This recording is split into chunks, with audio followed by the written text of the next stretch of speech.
ज्ञानतिमिरान्धस्य ज्ञानाञ्जनशलाकया चक्षुरोन्मीलितं येन तस्मै श्रीगुरवे नमः। नमो विष्णुपादाय कृष्णप्रेष्ठाय भूतले श्रीमते भक्तिवेदान्त स्वामिन् इति नामिने। नमस्ते सारस्वते देवे गौरवाणी प्रचारिणे निर्विशेष शून्यवादी पाश्चात्यदेशतारिणे। वाञ्छाकल्पतरुभ्यश्च कृपा सिन्धुभ्य एव च पतितानां पावनेभ्यो वैष्णवेभ्यो नमो नमः। जय श्री कृष्ण चैतन्य प्रभु नित्यानंद श्री अद्वैत गदाधर श्रीवासादि गौर भक्त वृंद। हरे कृष्ण कृष्ण कृष्ण हरे हरे, हरे राम राम राम हरे हरे। हरे Krishna. So I'd like to welcome all the devotees who have joined from New Jersey and other parts of the USA for today's Wednesday Sangha organized by ISKCON New Jersey devotees.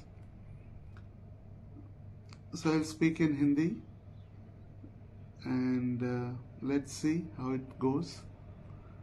तो जैसे टॉपिक बताया कि आज का जो विषय है शिक्षा गुरु का महत्व, तो चैतन्य चरितामृत जो हमारे गौड़ीय संप्रदाय के लिए एक महत्वपूर्ण एक ग्रंथ प्राप्त हुआ है, जो सबसे हाईएस्ट PhD या सबसे हाईएस्ट एजुकेशन के लिए श्रील प्रभुपाद जी हमें दिए।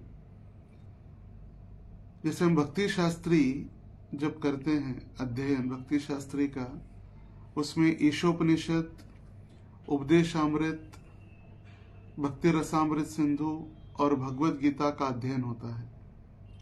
फिर भक्ति वैभव के लिए भागवतम के प्रथम 6 स्कंद, first 6 cantos of Shrimad Bhagavatam हम जब पढ़ते हैं तो भक्ति वैभव ये डिग्री प्राप्त करते हैं। उसके उपरांत भक्ति वेदांत और भक्ति सार्वभौम, तो भक्ति वेदांत डिग्री प्राप्त करने के लिए चैतन्य चरितामृत का अध्ययन होता है। और ये चैतन्य चरितामृत मतलब अन्य कोई ग्रंथ नहीं, चैतन्य महाप्रभु की दैनंदिन लीलाएं हैं। श्रील कृष्णदास कविराज गोस्वामी इस चैतन्य चरितामृत ग्रंथ का रचना की और इसका आधार मुरारी गुप्त जो चैतन्य महाप्रभु के एक अन्यतम पार्षद रहे और प्रभु श्री राम के नित्य भक्त हनुमान जी थे, और हनुमान जी चैतन्य लीला में मुरारी गुप्त बनकर आए। जब भी हम मायापुर जाते हैं और दर्शन करते हैं इस्कॉन मंदिर में TOVP, फिर वहां से योगपीठ, और योगपीठ से आगे जब हम चलते हैं तो मौसीर बाड़ी नाम का एक प्रसिद्ध स्थान है। मौसीर बाड़ी मतलब चैतन्य महाप्रभु के मौसी का घर, जहां पर आज श्री चैतन्य गौड़ीय मठ है। राधा गंधर्विका गिरिधारी विग्रह श्रील भक्ति सिद्धांत सरस्वती ठाकुर के द्वारा प्रतिष्ठित जहां पर है, जहां पर गौर किशोरदास बाबा जी की समाधि है, जहां पर श्रील भक्ति सिद्धांत सरस्वती ठाकुर की समाधि है, ये है मौसीर बाड़ी, चैतन्य महाप्रभु के मौसी का घर। और वहीं से कुछ ही अंतर पर जब हम गौड़ीय मठ से राइट टर्न लेंगे, वहां पर मुरारी गुप्ता का श्री पाठ है, जहां पर मुरारी गुप्ता रहते थे। और मुरारी गुप्त ये अन्य कोई नहीं, स्वयं हनुमान जी है। और चैतन्य महाप्रभु की डेली डायरी रूटीन मुरारी गुप्त लिख के रखते थे, जिस डायरी को मुरारी गुप्त का कड़चा कहा गया है। कड़चा मतलब डायरी।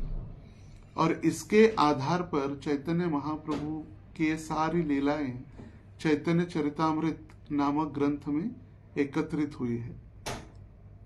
जब कृष्णदास कविराज गोस्वामी को आदेश मिला चैतन्य महाप्रभु की लीलाओं का वर्णन करने के लिए, तो उन्होंने सबसे पहला कंडीशन रखा था कि मेरा नाम कहीं आएगा नहीं, या मेरा नाम कहीं वर्णन नहीं होगा। That was the first condition. और चैतन्य महाप्रभु की लीलाओं का वर्णन करने का उन्होंने प्रारंभ किया, और सभी भक्तों के आशीर्वाद से जो आज हमें ग्रंथ प्राप्त हुआ है, चैतन्य चरितामृत, ये ग्रंथ हमें प्राप्त हुआ। तो जैसे मैं कह रहा था, ये चैतन्य चरितामृत ग्रंथ चैतन्य महाप्रभु के सारे लीलाओं का वर्णन है। चैतन्य महाप्रभु की दैनंदिन लीला, चैतन्य महाप्रभु की बाल लीला, चैतन्य महाप्रभु की पौगंड लीला, चैतन्य महाप्रभु का सन्यास, और चैतन्य महाप्रभु का जो जगन्नाथपुरी में वास रहा अंतिम 18 साल, वो अंत्य लीला में इसका वर्णन किया गया है। मगर हम देख सकते हैं कृष्णदास कविराज गोस्वामी नाम है चैतन्य चरितामृत, चैतन्य महाप्रभु की लीला, मगर चैतन्य महाप्रभु की चैतन्य चरितामृत की शुरुआत है आदि लीला से, जिसमें महाप्रभु की विशेष रूप से बाल लीलाओं का वर्णन है। और चैतन्य चरितामृत की शुरुआत आदि लीला, और पहला अध्याय का नाम ही है गुरु वर्ग। गुरु वर्ग मतलब हमारे अनगिनत अलग अलग गुरु, जिसमें दीक्षा गुरु, शिक्षा गुरु, पथ प्रदर्शक गुरु, इन सभी को कृष्णदास कविराज गोस्वामी प्रणाम कर रहे हैं, इन सभी गुरुओं को। और वो कहते हैं कि मैं सबसे महत्वपूर्ण स्थान, या सबसे महत्वपूर्ण मेरे लिए है मेरे अनगिनत शिक्षा गुरु, जिन्होंने मुझे भक्ति में मार्गदर्शन किया, या भक्ति में मुझे उन्होंने मार्गदर्शन किया, मुझे सिखाया कि भक्ति कैसे की जाए, या दीक्षा गुरु के द्वारा दिए गए आदेशों का किस तरह से पालन किया जाए। तो इसी आदि लीला के प्रथम अध्याय के, जिसका अध्याय का नाम हमने कहा गुरु वर्ग, श्लोक संख्या 47। We are reading the text from Chaitanya Charitamrita Adi Lila, chapter number 1, text number 47। शिक्षा गुरु के तजानी कृष्ण स्वरूप, अंतर्यामी भक्त श्रेष्ठ जय दुई रूप। ट्रांसलेशन: मनुष्य को शिक्षा गुरु को कृष्ण का स्वरूप समझना चाहिए। भगवान कृष्ण स्वयं को परमात्मा रूप में तथा भगवान के सर्वश्रेष्ठ भक्त के रूप में प्रकट करते हैं। तात्पर्य: श्री कृष्णदास कविराज गोस्वामी कहते हैं कि शिक्षा गुरु कृष्ण का प्रामाणिक प्रतिनिधि होता है। श्री कृष्ण स्वयं को हम सबके भीतर एवं बाहर से गुरु रूप में शिक्षा देते रहते हैं। भीतर से वे हमारे नित्य संगी परमात्मा के रूप में शिक्षा देते हैं, और बाहर से वे गुरु की भांति भगवत गीता की शिक्षा देते हैं। शिक्षा गुरु दो प्रकार के होते हैं। एक वह जो मुक्तावस्था में भक्ति के ध्यान में पूर्णतया निमग्न रहता है, और दूसरा जो समुचित शिक्षाओं द्वारा शिष्य की आध्यात्मिक चेतना को जागृत करता है। इस प्रकार भक्ति विज्ञान के उपदेशों को वस्तु पूरक तथा आत्म पूरक रूप में विभाजित किया जाता है। कृष्ण से मिलाने के लिए अधिकृत होने के कारण आचार्य वास्तव में शिष्य के आध्यात्मिक ज्ञान को समृद्ध बनाता है, और इस प्रकार से उसे भक्ति कार्यों के प्रति जागृत कराता है। जब कोई व्यक्ति स्वरूप सिद्ध गुरु से ज्ञान प्राप्त करके भगवान विष्णु की सेवा में अपने आप को लगाता है, तब अभिधेय भक्ति का शुभारंभ होता है। भक्ति की ये क्रियाएं अभिधेय अर्थात कर्तव्य कहलाती है। जो व्यक्ति यह शिक्षा देता है कि कृष्ण तक किस प्रकार पहुंचा जाए, वह भगवान का कार्यकारी रूप होता है। आश्रयदाता भगवान तथा दीक्षा गुरुओं और शिक्षा गुरुओं में कोई भेद नहीं है।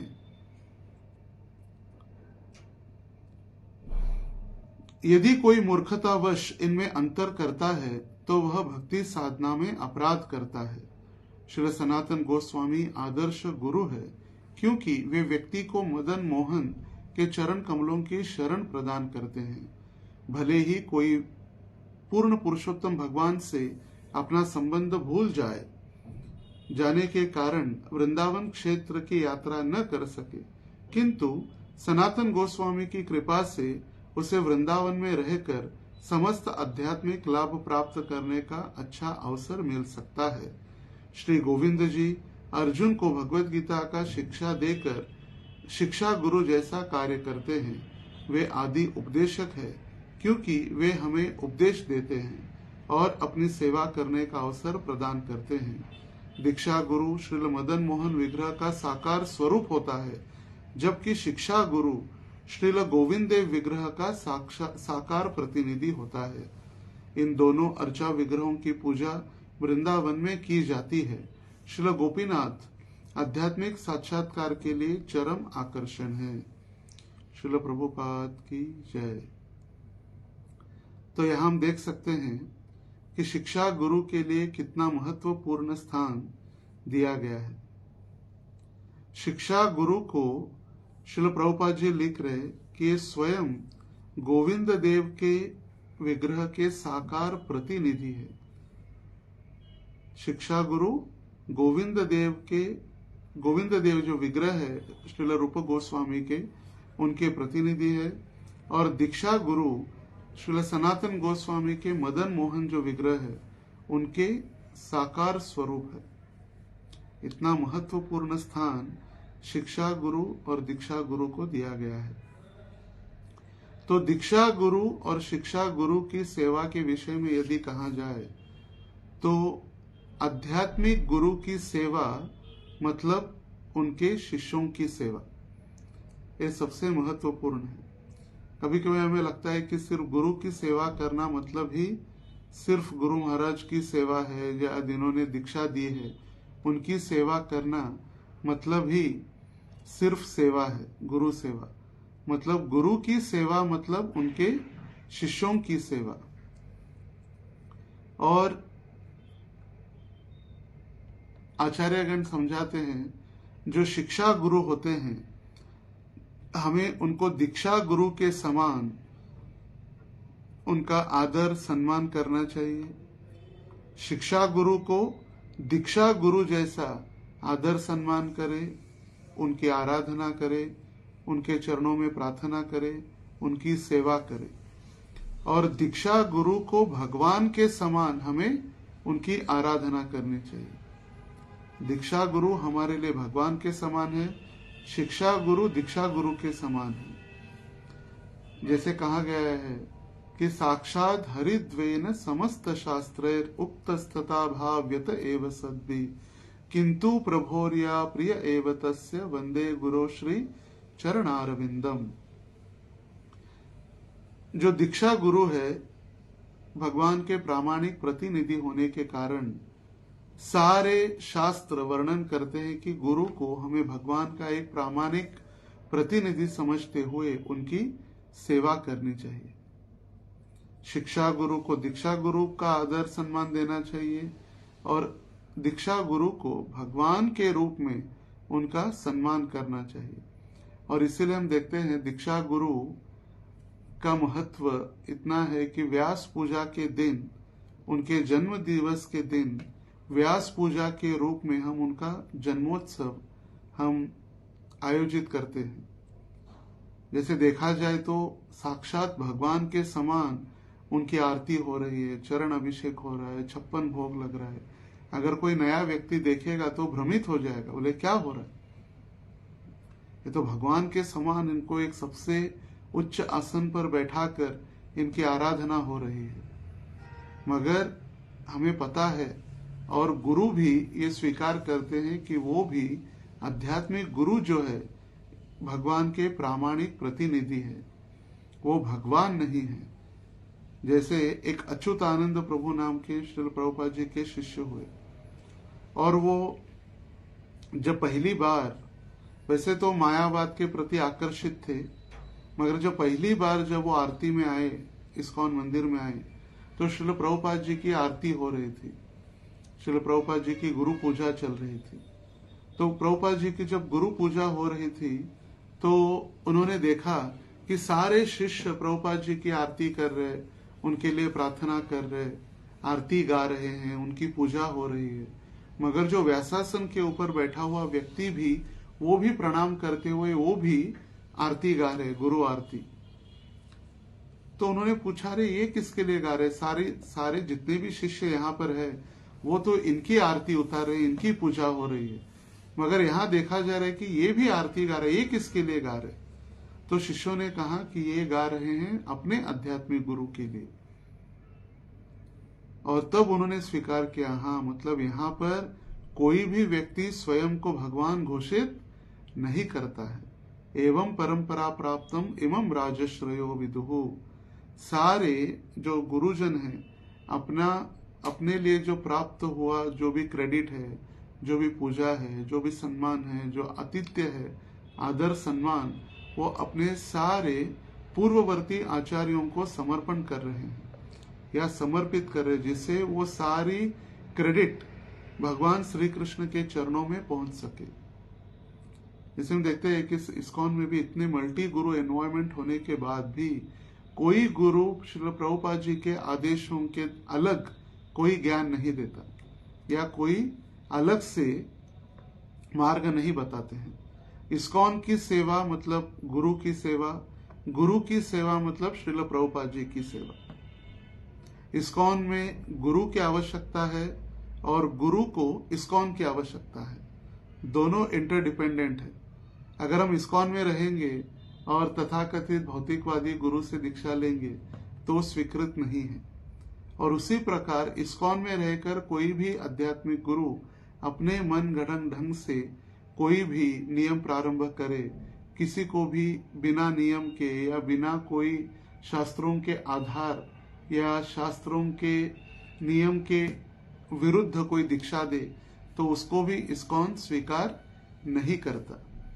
क्योंकि इस्कॉन में गुरु की शरणागति या गुरु पादाश्रय मतलब हमें समझना चाहिए, सबसे पहले श्रील प्रभुपाद, दीक्षा गुरु और शिक्षा गुरु, इन तीनों को मिला के जो चक्र होता है round, Prabhupada, Diksha Guru and शिक्षा गुरु, इन तीनों को मिलाकर गुरु पादाश्रय या गुरु की शरणागति कहा गया है। तीनों का स्थान महत्वपूर्ण है। कभी कभी भक्त देखा जाता है कि वो अपने गुरु के प्रति इतना प्रेम करते कि श्रील प्रभुपाद जी को ही भूल जाते, मगर श्रील प्रभुपाद जी का स्थान कोई भी गुरु कम नहीं कर सकता। He is and he will be the pre-eminent शिक्षा गुरु for next 1000 years, 10,000 years for this moment. Prabhupada ji का स्थान कोई भी कम नहीं कर सकता। कितने गुरु आएंगे, कितने गुरु चले भी जाएंगे, मगर श्रील प्रभुपाद जी का स्थान जो प्री एमिनेंट शिक्षा गुरु है, उनका स्थान कोई कम नहीं कर सकता। जैसे हम देखेंगे, यदि किसी कॉलेज में प्रिंसिपल होते हैं, वो प्रिंसिपल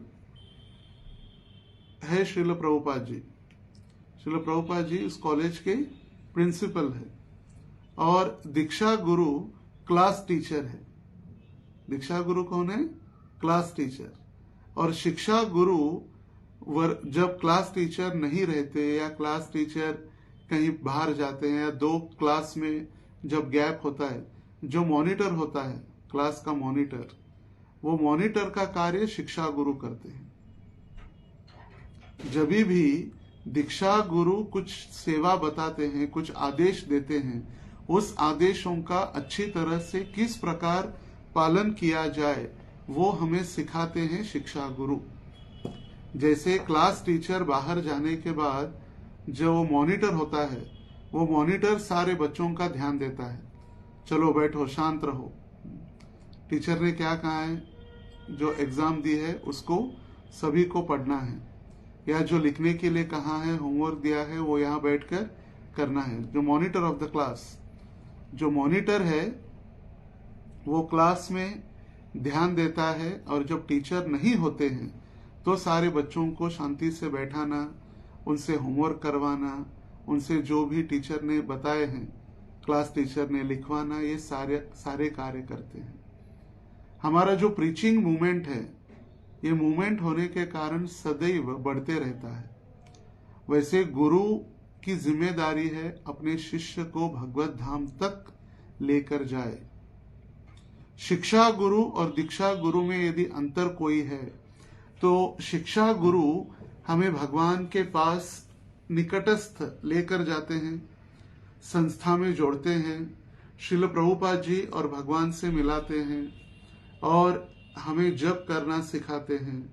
हमें जो दैनंदिन नियम है, जैसे प्रणाम कैसे करें और भगवान के विग्रहों की आराधना कैसे करे, भगवान की पूजा कैसे करे, भोग कैसे लगाए, या आध्यात्मिक शास्त्रों को कैसे समझ सके, ये पूरा ज्ञान देते हैं शिक्षा गुरु। दीक्षा गुरु हमें आध्यात्मिक नाम प्रदान करते हैं। हमारे जो वचन दिए गए हैं, जो 4 नियम का पालन है, 16 माला जप है, उस नियम को स्वीकार करते हैं। ब्रह्म मध्व गौड़ीय संप्रदाय में हमारा संबंध प्रस्थापित करते हैं, कृष्ण से डायरेक्ट कनेक्शन जोड़ देते हैं, और हमारे सारे जो कर्म हैं दीक्षा के पहले उसको स्वीकार कर लेते हैं, और वो जिम्मेदारी लेते हैं कि इस शिष्य को, इस भक्त को भगवत धाम, भगवान के धाम वापस ले जाने की जिम्मेदारी लेते हैं। This is the difference between शिक्षा गुरु एंड दीक्षा गुरु। मगर जो आदेश दीक्षा गुरु देते हैं, उन आदेशों को किस तरह पालन किया जाए, गुरु ने दिए हुए आदेशों को किस प्रकार अपने जीवन में उतारकर उनकी सेवा कैसे की जाए, ये जो ज्ञान देते हैं वो है शिक्षा गुरु, जिनके मार्गदर्शन से ही हम दीक्षा गुरु श्रील प्रभुपाद और भगवान तक पहुंच सकते हैं। और इसीलिए श्रील कृष्णदास कविराज गोस्वामी इस गुरु वर्ग अध्याय में प्रणाम कर रहे मेरे अनगिनत शिक्षा गुरुओं को, जिन्होंने मुझे भक्ति में मार्गदर्शन किया या भक्ति में मुझे प्रगति करने के लिए समय समय पर वो मार्गदर्शन देते रहे। बहुत सारे दीक्षा गुरु तो एक है, मगर शिक्षा गुरु अनगिनत होते हैं, हमें जो समय समय पर मार्गदर्शन देते हैं। मगर संस्था में हमने देखा है कि शिक्षा गुरु अनेक होते हैं, दीक्षा गुरु एक होता है, मगर हमारे काउंसिलर या मेंटर भी एक हो तो अच्छा है, जिनके द्वारा हम सारा आध्यात्मिक ज्ञान, हमारे पर्सनल प्रॉब्लम्स, हमारे कुछ कठिनाई हैं, हमारे जप में सुधार कैसे ला सकते हैं, हमारे क्रोध के ऊपर कैसे नियंत्रण ला सकते हैं, या हमारी आंतरिक चीजें जो है हम सबको नहीं बता पाते। ज्ञान तो हर जगह प्राप्त हो रहा है, मगर एक व्यक्ति ऐसा हो जिसके पास हम पूरी तरह से शरणागत होकर उसको हृदय की बातें बताए। क्योंकि जैसे मैंने कहा, ये प्रचार मूवमेंट होने के कारण हर एक शिष्य की जिम्मेदारी दीक्षा गुरु के पास है, मगर दीक्षा गुरु हर मंदिर में, हर केंद्र में सभी समय नहीं उपस्थित रह पाते। जैसे ब्रह्मचारी गुरुकुले वसंदांतो गुरोर्हितम आचरण दासवत नीचः सुबह सुदृढ़ सौहृदः। ब्रह्मचारी गुरुकुले, ब्रह्मचारी जो होता है गुरुकुल में रहता है, गुरु के सेवा के लिए। ब्रह्मचारी गुरुकुले वसंदांतो गुरोर्हितम रहता है, वसन मतलब रहता है, क्यों रहता है? गुरोर्हितम। आचरण कैसे? दासवत नीच है, दासवत उसका आचरण और तुच्छ समझता है। वैसे बताया गया, यदि कोई ब्रह्मचारी का कार्य है दिन भर भिक्षा मांगना, हर रोज गुरु की सेवा के लिए, भगवत सेवा के लिए भिक्षा मांगना, और सारी भिक्षा 100%, ऐसे नहीं उसमें से कुछ 10% चलो मैंने कलेक्शन किया इसलिए 10% मैं रखता हूं और 80-90% गुरु जी को देता हूं, नहीं, 100% पूरी जो भी भिक्षा है वो गुरु को समर्पित करना, ये नियम है। और उस दिन यदि गुरु उनको प्रसाद के लिए नहीं बुलाए, सारी दक्षिणा देने के उपरांत तो उस दिन उपवास। तो झगड़ा ने, अरे क्यों नहीं बुलाया, सारा तो मैंने लाके दिया था ग्रोसरी, मैंने ही सारी दक्षिणा दी थी, आपने मुझे ही भूल गए प्रसाद के लिए, ऐसे कैसे। नहीं, अगर नहीं बुलाते तो उस दिन उपवास। तो उसी प्रकार वैदिक सभ्यता में सारा समय गुरु अपने शिष्यों को मार्गदर्शन करने हेतु, उनको आध्यात्मिक विद्या देने हेतु गुरुकुल में समय देते थे। मगर आजकल ना गुरुकुल है और ना सारे ब्रह्मचारी है। श्रील प्रभुपाद जी के समय में 99% of the devotees, they were staying in the temple. 99% ISKCON was in the temple, and 1% of the ISKCON, it was outside. Now this is totally opposite. 1% in the temple and 99% are households, या गृहस्थ है जो घर में रहते हैं, बाहर रहते हैं। तो अभी सारे शिष्यों को ध्यान देने के लिए गुरु, जो दीक्षा गुरु है, हर समय उनके साथ नहीं रह सकते, प्रचार और अन्य व्यवस्थापकीय जिम्मेदारियों के कारण। जैसे श्रील प्रभुपाद जी कहे, या वैदिक शास्त्रों का भी वर्णन है कि आध्यात्मिक गुरु या जो आचार्य है, जिन्होंने प्राण प्रतिष्ठा की है विग्रहों की, अलग अलग मंदिरों में जब प्राण प्रतिष्ठा होती है, राधा कृष्ण है, जगन्नाथ जी, कृष्ण बलराम, गौर निताई, इनकी जब प्राण प्रतिष्ठा होती है तो नियम है कि जिसने प्राण प्रतिष्ठा की है वो आचार्य वहां रहकर सेवा करे। जिसने जो प्राण प्रतिष्ठा की है वो आचार्य, वो गुरु वहां रहकर सेवा करे। मगर प्रचार के लिए वो हर समय 365 days the spiritual master cannot stay at the one center or one temple। और उस समय वो क्या करते हैं, श्री विग्रह आराधन नित्य नाना श्रृंगार तन मंदिर मार्जनार्दो युक्तस्य भक्तांश नियुंजतोपि। वो हर एक स्थान पर वो स्वयं नहीं रह सकते, इसलिए अपने शिष्यों को, अपने भक्तों को नियुक्त करते हैं। युक्तस्य भक्तान, वो युक्त करते अलग अलग सेवाओं में। जैसे प्रभुपाद जी भी कहा करते थे, दिस डिटीज, जैसे प्रभुपाद जी जब विदेश गए पहली बार तो उन्होंने अलग अलग विग्रहों की स्थापना की। एक बार तो प्रभुपाद जी जब जगन्नाथ जी की स्थापना किए, प्रणाम करने गए प्रातः काल में, तो जगन्नाथ ऑल्टर पर थे ही नहीं, सिर्फ बलदेव और सुभद्रा जी थे। बोले जगन्नाथ कहाँ हैं? बोले प्रभुपाद जी आपने कहा जो आपको सबसे अच्छा लगता है ऐसे ही भगवान की सेवा करनी चाहिए, जो best you should give to Krishna. तो हमको मॉर्निंग वॉक जाने के लिए बीच के ऊपर बहुत अच्छा लगता है, इसलिए we have taken Jagannath for morning walk on the beach. तो प्रभुपाद जी कह रहे, अरे ऐसे भगवान को नहीं लेके जा सकते, उसकी भी विधि है। तो फिर जगन्नाथ रथ यात्रा प्रभुपाद जी प्रारंभ किए। एक बार प्रभुपाद जी एक मंदिर में गए, वहां पर प्रणाम किया, जगन्नाथ बलदेव सुभद्रा थे, और उठते ही देखा तो गौर निताई है। तो प्रभुपाद जी ने कहा जगन्नाथ कहाँ गए? बोले रोटेट है, ऐसे पूरे घूमता है, रोटेटिंग ऑल्टर। एक बार जगन्नाथ, फिर घूमने के बाद गौर निताई। बोले ऐसे नहीं, स्थिर, उनकी प्राण प्रतिष्ठा होने के बाद वो स्थिर हो जाते, we can not change their place. तो प्रभुपाद जी ऐसे सिखाते गए भक्तों को, मगर नियम था Prabhupada has installed the deities, तो प्रभुपाद शुड सर्व देम। मगर प्रभुपाद जी के पास समय कम था। 12 साल में प्रभुपाद जी ने 14 बार पूरी पृथ्वी या पूरे पृथ्वी की प्रदक्षिणा की, प्रीचिंग टूर लगाए। तो एक प्रभुपाद जी को पूछा गया, प्रभुपाद जी आप क्यों घूम रहे, इतना क्यों ट्रैवल करते, 14 बार क्यों आपने ट्रैवल किया? तो प्रभुपाद जी ने कहा 14 भुवन जो है, अतल वितल तलातल रसातल महातल पाताल, और भू भुव स्व जनलोक तपलोक महरलोक सत्यलोक, जो ऊपर के 7 और नीचे के 7, 14 भुवन में 84 लाख योनि से भक्तों को या बद्ध जीवों को मुक्त करने के लिए आई एम ट्रैवलिंग। इन सभी जीवों को मुक्त करने के लिए, आपको 14 भुवनों से मुक्त करने के लिए मैं 14 बार भ्रमण मैंने किया। तो प्रभुपाद जी स्वयं इन सभी विग्रहों की सेवा नहीं कर पाए, तो उन्होंने शिष्यों को लगाए। तो उसी प्रकार जो आध्यात्मिक दीक्षा गुरु है, वो हर स्थान पर अपने भक्तों की दैनंदिन क्रियाएं, उनकी दैनंदिन सेवाएं नहीं देख पाते, इसीलिए आध्यात्मिक गुरु के आदेश से हम शिक्षा गुरु को स्वीकार करते हैं।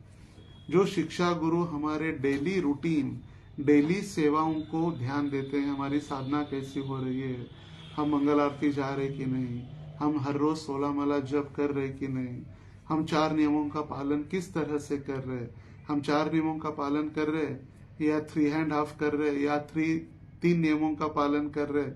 थोड़ा सा जैसे एक भक्त को पूछा गया, प्रभु जी हमने सुना आपने प्याज लहसुन खाया, प्याज लहसुन खा लिया आपने, तो उसने कहा प्रभु जी मैंने तो वड़ा पाव तो खाया, मगर उसमें से जो प्याज था वो प्याज निकाल के खा लिया। मैंने बाहर तो खाया वड़ा पाव, मगर उसमें से प्याज था वो प्याज निकाल के खाया। जैसे डेली जो हमारी सेवाएं हैं, जैसे आध्यात्मिक गुरु, दीक्षा गुरु हमें आदेश देकर जाते हैं, preach Krishna consciousness, do padayatras, do Harinam sankirtan, book distribution, do festivals, do Bhagavat katha, do रथ यात्रास, अपने अनर्थों के ऊपर ध्यान दो, जीव हिंसा, कुटिनाटी, निषिद्धाचार, जो अलग अलग अनर्थ है हमारे हृदय में, इन अनर्थों को निकालो। वो आदेश देकर चले गए, मगर उन आदेशों को किस तरह पालन किया जाए, उन आदेशों को किस तरह हमारे दैनंदिन जीवन में उसका स्वीकार किया जाए, how we can please and how we can follow that instructions, ये समझने के लिए हमें शिक्षा गुरु की आवश्यकता होती है। तो जैसे हमने कहा, श्रील प्रभुपाद जी हमारे प्रिंसिपल है इस्कॉन के, कॉलेज के, यूनिवर्सिटी के, दीक्षा गुरु हमारे क्लास टीचर है और शिक्षा गुरु हमारे मॉनिटर है। दीक्षा गुरु दीक्षा देकर जीव और भगवान के बीच संबंध प्रस्थापित करते हैं और शिक्षा गुरु दीक्षा गुरु के उपदेश के अनुसार हमें सेवा में लगाते हैं। This is the simple difference. और देखिए, वैदिक शास्त्र में देखा गया कि सभी ने अलग अलग शिक्षा गुरुओं से मार्गदर्शन लिया है।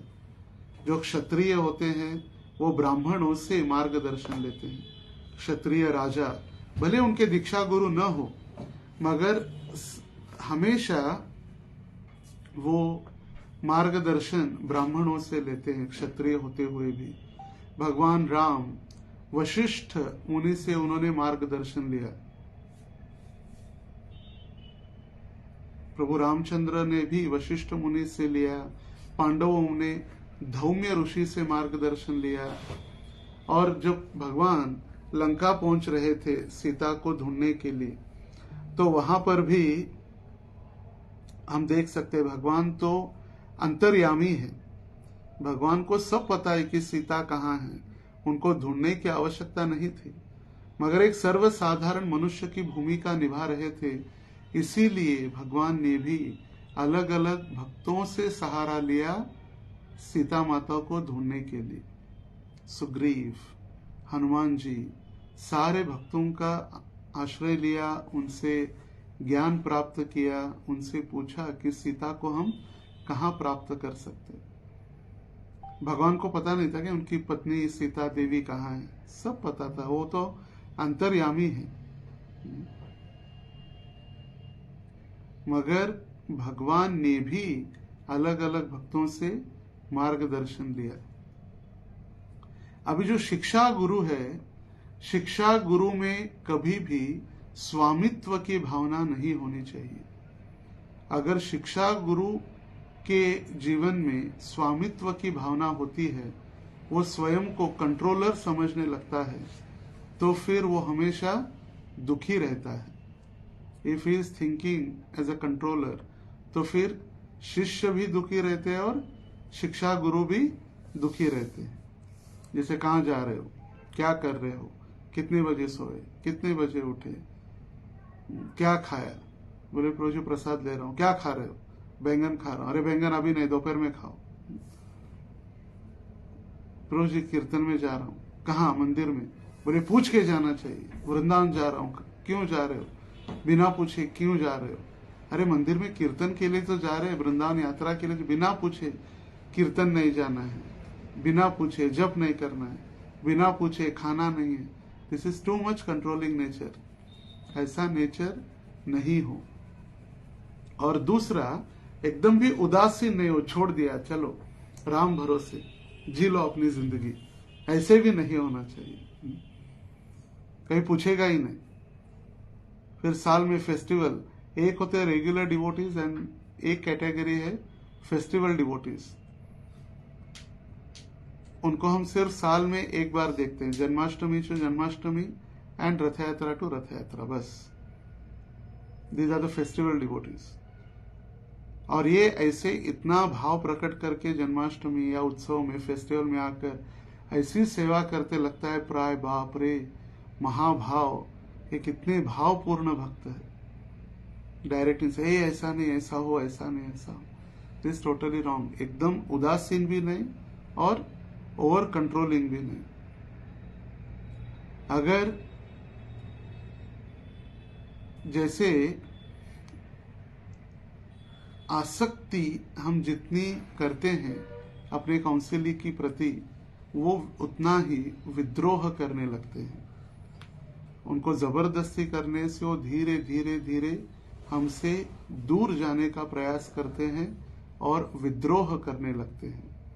एक काउंसिलर या एक शिक्षा गुरु को ध्यान देना चाहिए कि उनका यदि डिवोटी, उनके फॉलोअर्स वो और अच्छे हो, और ज्ञानी हो, और भक्ति में आगे बढ़ते रहे, उनको सदैव मार्गदर्शन होना चाहिए। ये कभी मन में नहीं आना चाहिए कि अरे ये तो मेरे आगे चला जाएगा तो मेरा क्या होगा, ये तो मुझसे आगे चला जाएगा तो फिर मैं क्या करूंगा। ये भी भावना न हो। एक शिक्षा गुरु के हृदय में ये भावना होनी चाहिए, अभिमान होना चाहिए कि मेरा फॉलोअर मुझसे आगे जा रहा है, अच्छे से श्रील प्रभुपाद जी और भगवान की सेवा कर रहा है। The most and important two qualities of the शिक्षा गुरु, वो ज्ञानी हो और विरक्त हो। He should be getting knowledge, वो नॉलेज देने वाला हो, गिविंग नॉलेज। और दूसरा, वो आसक्त न हो, विरक्त हो। जैसे हमने कहा, कहाँ जा रहे हो, मंदिर जा रहे हो, क्यों जा रहे हो, कीर्तन के लिए जा रहे हो, क्यों, कैसे जा रहे हो, क्या खाया, कहाँ गए थे। कभी कभी स्नान करने के लिए भी, प्रभु जी स्नान करने जाना है, क्यों, टॉयलेट जाना है, सहन करो, मत जाओ, दिस इज टू मच। कभी होता है ऐसे, क्यों जा रहे हो, बिना मुझे पूछे। कभी कभी ऐसे भी देखा गया, देखिए काउंसलिंग सिस्टम या जो शिक्षा गुरु पद्धति है, वैसे इतनी बहुत सुंदर है एक शिष्य को या एक भक्त को भक्ति में, जीवन में प्रगति करने के लिए। मगर यदि काउंसलर ठीक न होने के कारण, शिक्षा गुरु के कंट्रोलिंग नेचर के कारण ये काउंसलिंग सिस्टम बिगड़ जाती है। एक काउंसलर वो है जो स्व इच्छा से उसने जिम्मेदारी ली है, दीक्षा गुरु के आदेशों का किस तरह पालन किया जाए उसकी सीख देने के लिए, वो सिखाने के लिए, he has taken the responsibility।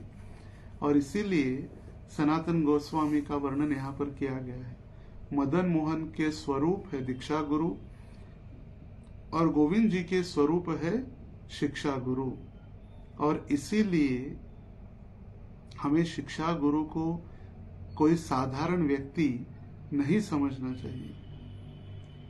दीक्षा गुरु के समान वो हमारे जीवन में महत्वपूर्ण एक स्थान या एक जिम्मेदारी लेकर हमें भक्ति में प्रगति करने के लिए सदैव मार्गदर्शन करते हैं। He has given his time, the most important valuable thing in this world, that is the time. He has given the time for us। देखो, हमने सबसे पहले दीक्षा गुरु को या श्रील प्रभुपाद जी को नहीं देखा। चलो प्रभुपाद जी को देखा भी होगा मंदिरों में या इस्कॉन सेंटर में जब आते हैं तो श्रील प्रभुपाद जी के विग्रह, श्रील प्रभुपाद जी के ग्रंथ, श्रील प्रभुपाद जी के लेक्चर्स, उनके द्वारा श्रील प्रभुपाद जी के संपर्क में तो आए, भगवान का दर्शन भी किया। मगर दीक्षा गुरु को हमने कभी नहीं देखा था, या भगवान की सेवा कैसी करे हमें कुछ नहीं पता था। हम आते थे मंदिर में, कैसे भी प्रणाम करते थे, कोई भी जप करते थे, कैसे भी लेफ्ट हैंड से भी खा लेते थे, खड़े होकर भी खा लेते थे, कैसे तिलक लगाना है, कैसे वैष्णव पोशाक पहनना है, कैसे प्रणाम करना है, कैसे भगवान की आराधना करनी है। Each and everything has been taught by shiksha guru, और इसीलिए उनका सबसे महत्वपूर्ण एक स्थान हमारे जीवन में है। और इसीलिए कभी कभी शिक्षा गुरु यदि हमें कुछ सुझाव देते हैं या हमें कुछ मार्गदर्शन करते हैं तो हमें क्रोधित नहीं होना चाहिए। कभी कभी हमारी जो इंडिपेंडेंट नेचर जो है, ये इंडिपेंडेंट नेचर के कारण हमें कोई सुझाव या हमें कोई मार्गदर्शन या कोई बताता है तो हमें अच्छा नहीं लगता। Why he is telling to me? Why he is engaging me in different services? हमको अच्छा नहीं लगता कोई पूछता है तो, क्योंकि इस संसार की एक रीति या संसार का एक कार्य देखा गया है, everyone wants to be independent.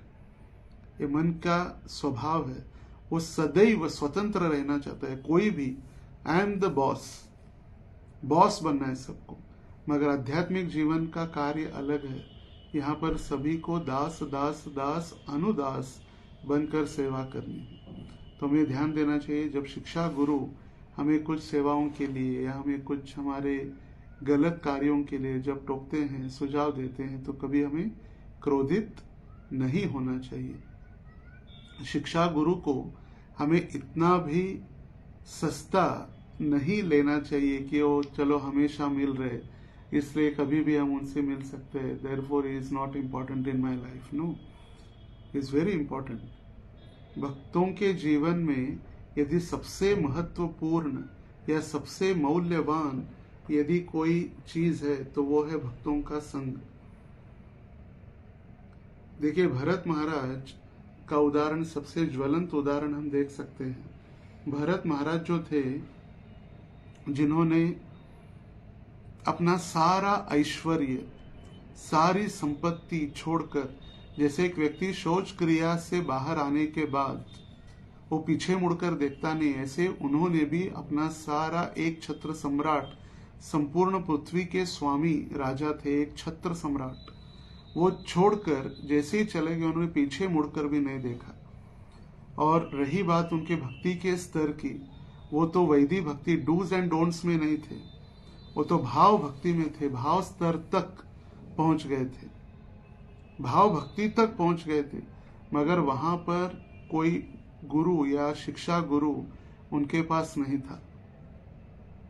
जब वो हिरण के प्रति आसक्त हो गए, अगर हमारे जैसे भक्त होते हैं कि भक्त लोग हमें बताते, प्रभु जी क्या कर रहे, क्या करने आए थे और क्या कर रहे, तो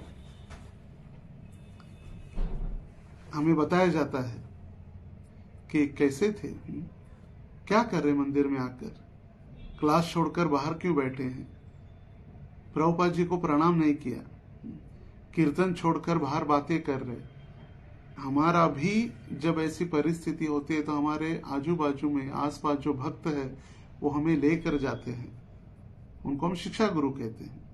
मगर भरत महाराज के पास कोई न होने के कारण वो भाव स्तर तक पहुंचे हुए भक्त नीचे गिर गए और पुनः अपनी भक्ति से पदच्युत होकर उनको हिरण का शरीर लेना पड़ा। इससे हम समझ सकते हैं, हरि से बड़ा हरि का नाम है, मगर हरि नाम से बड़े हरि के भक्त है, जो हमें हरि नाम की महिमा बताते हैं और हरि की सेवा में हमें लगाते हैं। हरि से बड़ा हरि का नाम, मगर हरि नाम से बड़े हरि के भक्त है।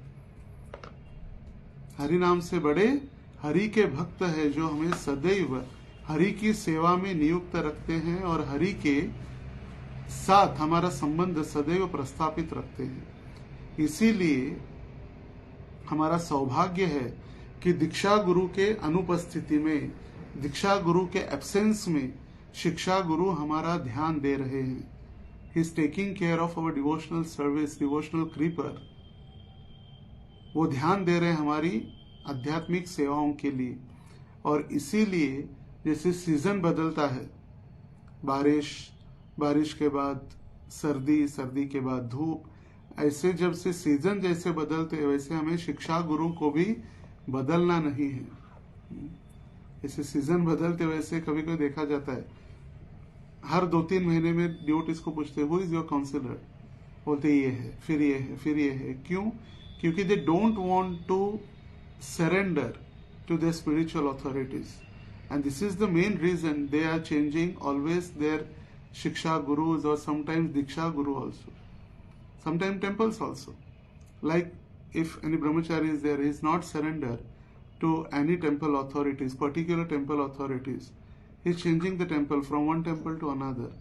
He must be saying different things and different aspects why he is changing the temple, but the main reason is that he is not surrendered to the immediate authorities. He don't want to serve in the temple as a mood of the servant of the servant of the servant.